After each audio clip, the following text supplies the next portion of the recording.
And on to our top focus at this hour. On the May 28th, when the Prime Minister of the country unveils the new Parliament building, an important historical symbol will be restored to its glory.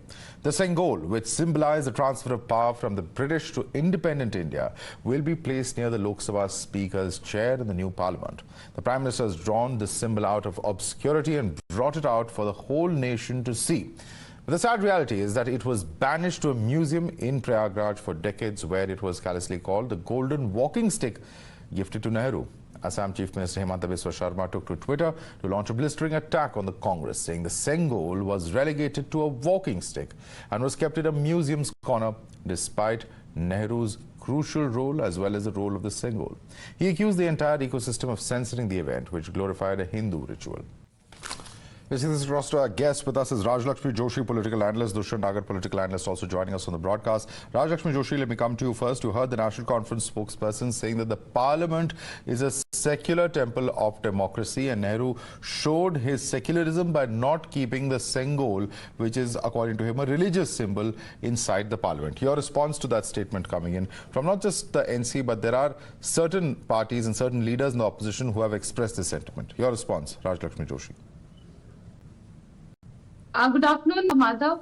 And, this is a very strange kind of an episode that is happening. And I'm glad that, at least because of the inauguration of the new Parliament building, we are now aware of a very historic, a very momentous occasion that happened when there was this transfer of power from the British to our country. So at that time, this Sengol that was handed over, it was a very symbolic gesture. This was happening not just in the Chola dynasty, this tradition. So it was also happening with the kings of Mysore. This symbol, what it actually meant, that whenever a king, he felt that, he was very powerful, etc., this Sengol, it was kind of a reminder that he is there for the welfare of the people, and that the people are watching, and that he is being watched by everybody, by the gods also, and that he should be ruling over with responsibility. That is a kind of a deep significance that this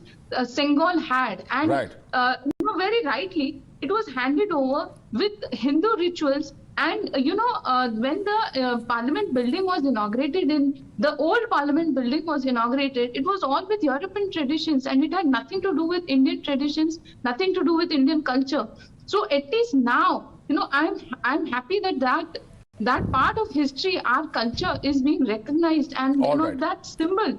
Yeah, stay with us. Rajalakshmi Joshi, stay with us. Let me take this question across to Dushyant Nagar. Dushyant Nagar, आखिरकार एक बहुत महत्वपूर्ण प्रतीक जो था हमारी आज़ादी का, और जो ब्रिटिश राज के बाद जो भारतीयों को अपने स्वराज का करने का अधिकार जिससे मिला, एक तरीके से जो ये सेंगोल है, नेहरू जी ने उसे स्वीकार किया था.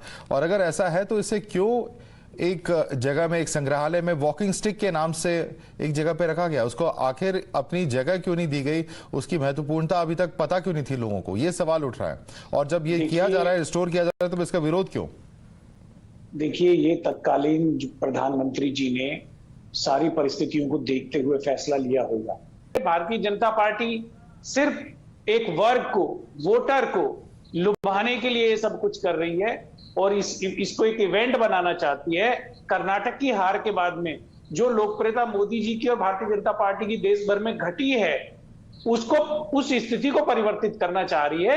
ये ठीक नहीं है. अगर आपकी बात हम माने भी, अगर हम आपकी बात एक मिनट के लिए मैं मानो भी, उस पर और भी डिबेट्स है, और भी सवाल है जो भी राजलक्ष्मी जोशी जी से भी पूछूंगा मैं, लेकिन अगर आपकी बात को मैं मान भी लूं, तो अगर राष्ट्रपति को भी अधिकार हो तो इस राजदंड को रखने का या सिंगोल को रखने का, तो वहां क्यों नहीं उसको रिस्टोर किया गया? एक संग्रहालय के कोने में वॉकिंग स्टिक के दर्जे पे क्यों उसको बिल्कुल आपने सही कहा. ये सवाल हिमंता बिस्वा शर्मा भी उठा रहे हैं. मंदिर है, और हमारे संविधान के तहत लोकसभा, राज्यसभा चलती है, संसद चलती है, जो कि एक पंथ निरपेक्ष संस्थान है. Okay.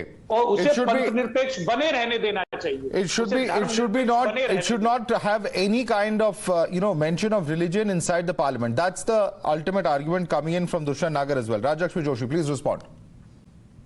I'm shocked as to how to what extent the Congress party wants to go to prove that they have nothing to do with Hinduism. And this this strange obsession with anti-Hinduism, that is something that has happened right from August 1947, where we have always gone away from displaying our Indian culture, and we have always tried to portray India as a land of snake charmers rather than showing our deep, our rich culture and our rich heritage. And that is the reason why the world perceived us as a poor country, as somebody who was actually somebody who was uneducated, who had nothing of education. We had a very rich tradition of Gurukuls. We had a rich tradition. Mr. Dushyant नागर, आप जब बोल रहे थे तो मैंने आपको interrupt नहीं किया. प्लीज आप मुझे बात करने दीजिए. देखिए दुष्यंत जी आपको मौका मिलेगा, उनको बोलने तो दीजिए. बात करिए. दुष्यंत जी आपको मौका मिलेगा, 1 मिनट रुक जाइए, आपको मौका मिलेगा सर. 30 सेकंड. हाँ दुष्यंत जी प्लीज इस तरह ना करें, मैं आपसे रिक्वेस्ट कर रहा हूँ, इस तरह प्लीज ना करें. एक एक करके बोले, सबको मौका दिया जाएगा, समय है हमारे पास. दुष्यंत नागर, हमारे पास वक्त है. राजलक्ष्मी जोशी आप प्लीज मुझे बात करने दीजिए. दुष्यंत जी ये गलत बात है. इस तरह की डिबेट नहीं करेंगे हम. इस तरह डिबेट बिल्कुल नहीं करेंगे. इनको मेरे को फेडर लोअर करना पड़ेगा. Rajalakshmi Joshi. Our gurukuls, our education system, everything was shown as if we were a very backward country with absolutely no education.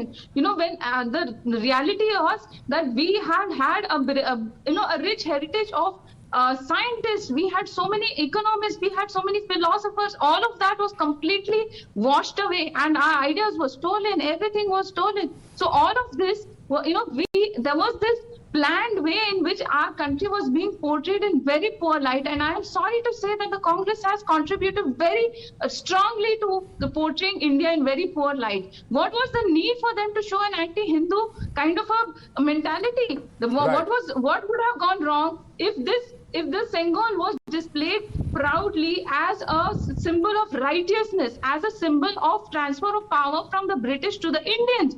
It was not a matter of showing Hinduism. It was a matter of showing this symbolic, showing some pride in our own culture. What was the need to Dushyant नागर, जवाब दीजिए. आपने हमारी संस्कृति का भाग है, अगर ट्रांसफर ऑफ पावर के तौर पर उसे रखा जाता तो क्या गलत था? भारत की संस्कृति पे हमें गर्व है, लेकिन मैं ये कहना चाहता हूं कि हमारे सूर्यवंशी राजाओं की परंपरा भी है. गुर्जर प्रतिहारों ने 500 बरस राज किया है. दिल्ली पे तवर साम्राज्य भी कितने वर्ष तक रहा है, 300-400 बरस तक. चौहानों की इतना बड़ा हमारा, सबकी अलग अलग मान्यताएं हैं. या तो फिर सबको समान भाव मिलना चाहिए. और दूसरा मैं ये कहना चाहता हूं, आप हिंदुइज्म, तो नेहरू जी गलत है. सुन तो आप ये कह रहे नेहरू जी गलत थे कि उन्होंने स्वीकारा. अगर आप हिंदुइज्म को चोलास की सेंगोल स्वीकार करके नेहरू जी भी गलत थे, ये भी आपका मानना है? सुन लीजिए, आज की बात करिए ना, 47 की बात को छोड़ दीजिए. आज हम 2000 सर 47 से जुड़ा हुआ सवाल है, इसीलिए आपसे 47 का जिक्र कर रहा हूं. बोलने दीजिए भाई, बोलने नहीं देते आप मेरे सवाल का जवाब नहीं दे रहे ना. दिक्कत ये है. There is a question that why are we going back to a certain kind of rituals which are associated with monarchy, and many would say to that extent even autocracy, because we are a democracy now. So does that really fit in to the current context of a constitutional democracy? That's a question that many are asking. Madhav, I just explained to you the symbolic meaning of this Sengol, and that actually, contrary to what these opposition leaders are saying, it actually means that the gods and the public and everybody is watching you. So you need to be working for the welfare of the people, and you should not assume that you are all powerful and that nobody is watching you and that you are not questionable. That is actually the symbolism, and that is actually the meaning of this Sengol. All right, we'll have to leave it there. We'll have to leave it there for the moment. Rajalakshmi Joshi and Dushyanth Nagar, I'd like to thank both of you for joining us with your views on the story. Certainly, of course, it's a debate that we're going to see happening for the next 72 hours until the inauguration takes place at noon on Sunday, the 28th of May. Thanks so much for joining us.